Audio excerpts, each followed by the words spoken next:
شہادت علی الناس کوئی ہماری ذمہ داری ہے؟ ہم مسئول ہوں گے اللہ کے ہاں؟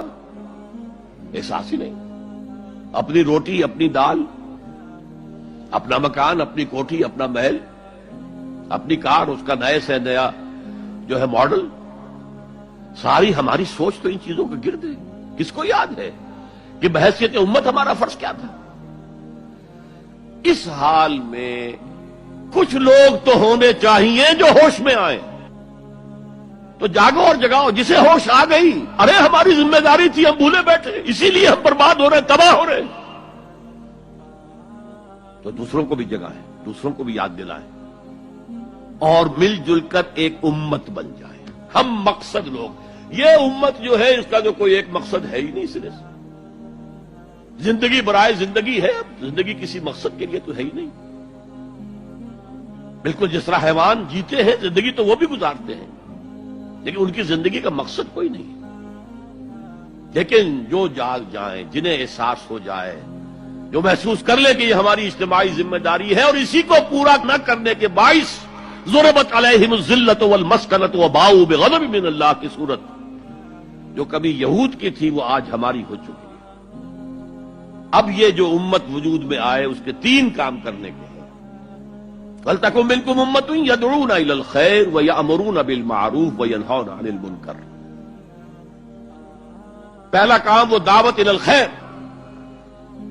اور خیر کیا ہے؟ دعوت الى الخیر، دعوت الى القرآن. خیر مطلق صرف قرآن، دنیا کی تمام نعمتوں سے بڑھ کر قیمتی خیر. تو قرآن کی طرف بلاؤ. میں ابھی آپ کو وہ حدیث سنا چکا ہوں، جو اس قرآن کی بنیاد پر کوئی بات کہے اس نے سچ کہا، جو اس قرآن کے پر عمل کرے اس کا اجر محفوظ ہے، جو اس قرآن کی روح سے کوئی فیصلہ کرے اس نے عدل کیا، اور جو اس قرآن کی طرف بلائے کسی اور کو ہدایت ہو نہ ہو اس کی ہدایت تو ہو گئی. آپ پوری سیرت پڑھ جائیے، جہاں حضور جاتے تھے قرآن سناتے تھے. آپ نے کوئی لمبے چوڑے خطبے اپنے کبھی دیے ہی نہیں. قرآن نے سب سے پہلے جن کو مخاطب کیا وہ ان پڑھ لوگ تھے، کچھ بھی نہیں جانتے تھے. تو قرآن کے اندر جو طاقت ہے یہ تسخیر کر سکتا ہے، مسخر کر سکتا ہے لوگوں کو. ہم نے اس تلوار کو میان کے اندر رکھ کر زنگ آلود کر دیا ہے. جنہوں نے ڈاکٹری پڑھی، انجینئرنگ پڑھی، اور کمپیوٹر سائنس پڑھی، اور کوئی بزنس ایڈمنسٹریشن پڑھی، ان کے پاس کیا عذر ہے کہ وہ عربی نہیں پڑھ سکتے. دعوت کا ذریعہ قرآن، تزکیے کا ذریعہ قرآن، یہ ہے جہاد بالقرآن. دوسرا کام امر بالمعروف نہی عن المنکر. نیکی کا حکم دے، بدی سے روکے. تو جہاں جہاں جس جس درجے میں کسی کو بھی کوئی اختیار اور اقتدار ہو اس پر واجب ہے امر بالمعروف اور نہی عن المنکر. ہیڈ آف دی فیملی پر واجب ہے کہ اپنی فیملی کے اندر وہ یہ فریضہ سر انجام دے، نیکی کا حکم دے، بدی سے روکے.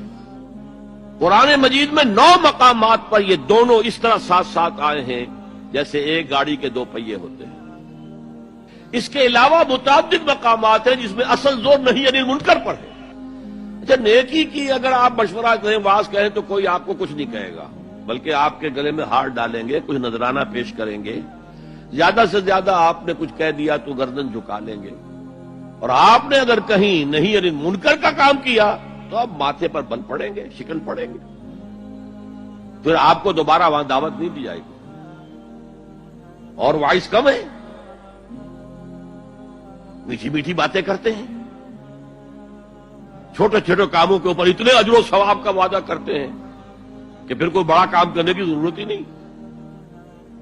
لولا ینہاہم الربانیون والاحبار، کیوں نہیں منع کیا ان کے علماء نے، ان کے احبار نے، ان کے صوفیاء نے انہیں حرام خوری سے اور جھوٹ بولنے سے روکا کیوں نہیں، منع کیوں نہیں کیا؟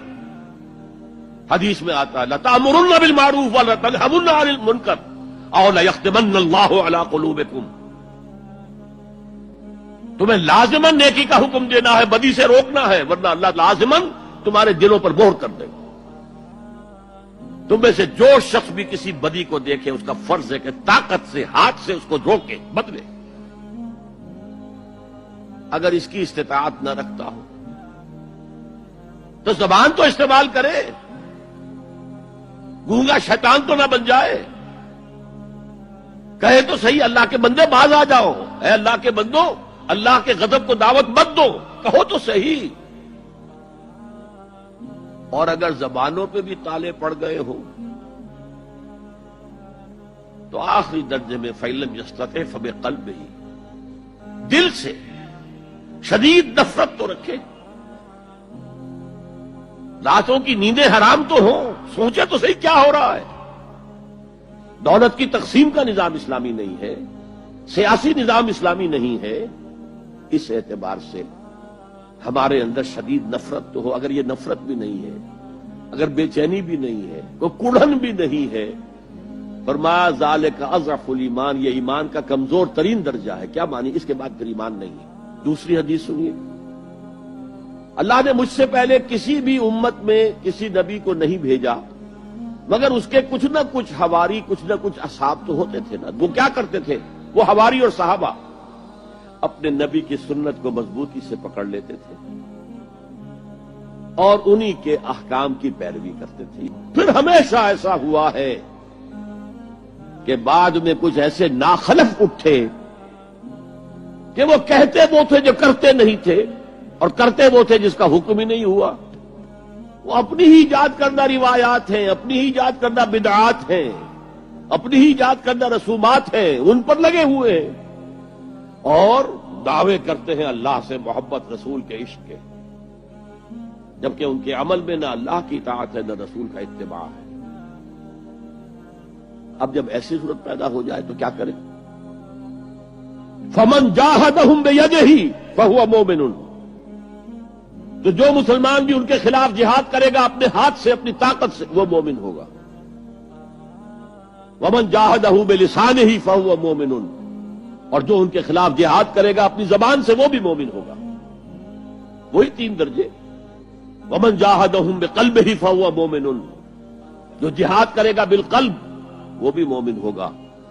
فَمَا وَرَاءَ ذَلِكَ مِنَ الْإِيمَانِ حَبَّةُ خَرْدَلٍ، اس کے بعد تو ایمان رائی کے دانے کے برابر بھی نہیں ہے۔ اولئک ھم فلاح پانے والے صرف یہ، اور وہ امت پوری طرح مطمئن ہے ہمارے لیے تو شفاعت ہو ہی جانی ہے۔ سیغفر لنا، ہمیں تو بخش ہی دیا جائے گا۔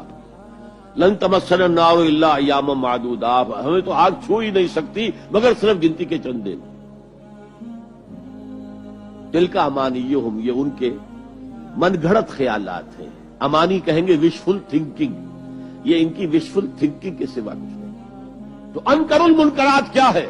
غیر اللہ کی حکومت انکر المنکرات ہے۔ اس کے خلاف جد و جہد ہاتھ سے کرو، زبان سے کرو، دل سے کرو، کم سے کم یہ ہے، ورنہ ایمان کا کوئی شائبہ موجود نہیں۔ لیس وراء ذلک حبۃ خردل من الایمان۔ اس لیول کے لیے پھر لازمی ضرورت ہے ایک جماعت، ڈسپلن جماعت۔ یہ بھی فرمایا علیکم بالجماعہ، لازم جماعت کی شکل میں رہو۔ مسلمانوں میں تمہیں 5 باتوں کا حکم دے رہا ہوں، اور یہ حکم اللہ نے مجھے دیا ہے، بالجماعت والسمع والطاعت والہجرت والجہاد فی سبیل اللہ۔ اس کا چرچا ہی نہیں ہمارے ہاں۔ کیوں؟ یہ اس لیول سے متعلق ہے جس لیول پہ ہم سوچتے ہی نہیں۔ اقامت دین کی جد و جہد، نظام کو بدلنے کی جد و جہد، یہ ہمارے ذہن سے خارج، ہمارے تصور دین سے خارج۔ جس گاؤں جانا نہیں اس کا راستہ کیا پوچھنا، جو کام ہم نے کرنا ہی نہیں، اس کے جو لوازم ہیں